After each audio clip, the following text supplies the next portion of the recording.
Those are three such simple questions, but they're loaded. They define who we are, exactly, spiritually.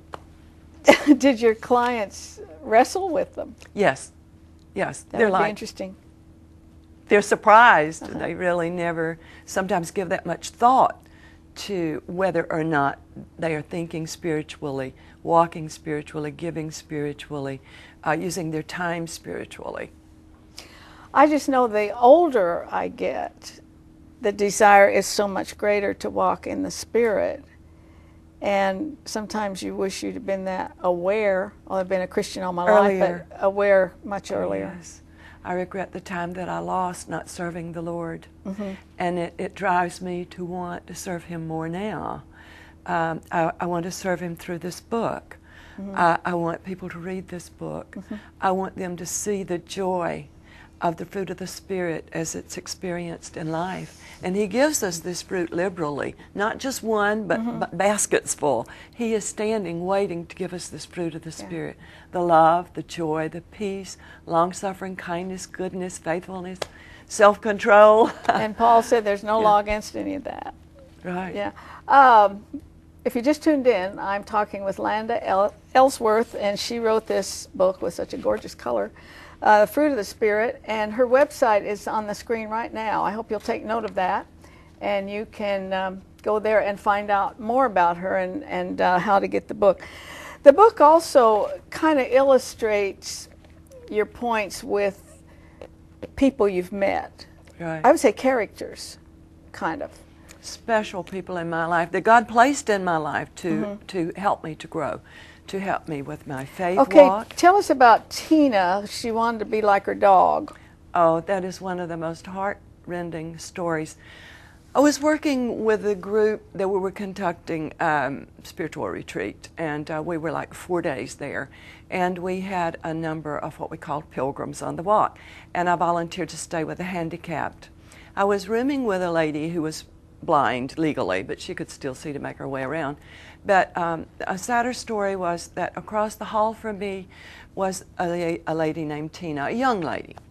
And she was very, very beautiful.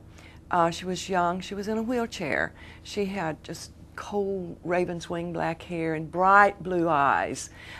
She was handicapped. She had one of these diseases that is terminal. Ultimately, all of her muscles would atrophy and she would no longer be able to function, to breathe, to do anything. And she has since died, as a matter of fact. She had this service dog that sat beside her always by her chair. And she called him Mac. Mac watched her continually. He was alert at all times. He would lay down with his front paws out.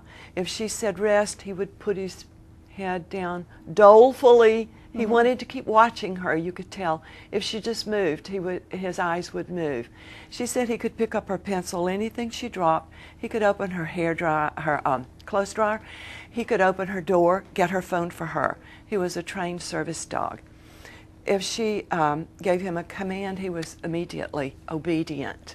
He was just at her service continually. You could tell he just loved her dearly. He would gaze upon her, just waiting to do what she commanded. And she loved this dog very, very much. One night I had to get up and go to the bathroom, and the dog noticed that I was walking. The dog was just like this. And she reached out. Over her. She reached out and touched him. She probably said something, and he laid back down. So as we were meeting in groups, we were talking about how we wanted to serve God, how we wanted to please God, how we wanted to love God. And everything was quiet, and I said, Tina, you're very quiet. How would you like to love God and to serve Him? And she looked down at her dog, and she said, I want to be like my dog, Mac. There's a sermon there. I said, how do you want to be like your dog, Mac? She said, I want to watch Jesus constantly. I want to lay and wait for His command, and then I want to rise and do what Jesus commands me to do. There wasn't a dry eye.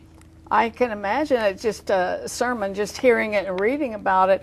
And that, among other stories, is in this book, The Fruit of the Spirit, by my guest, Landa. And we are just about out of time, but I hope we have piqued your interest to really want to live and walk in the Spirit. That's one reason I hope you will make an effort to get her book.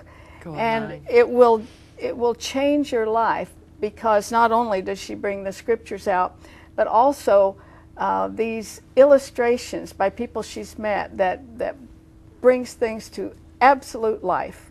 It's been a pleasure to have you, and please stick with me. Have a couple more things to say before we say goodbye. Artheline would like you to keep the following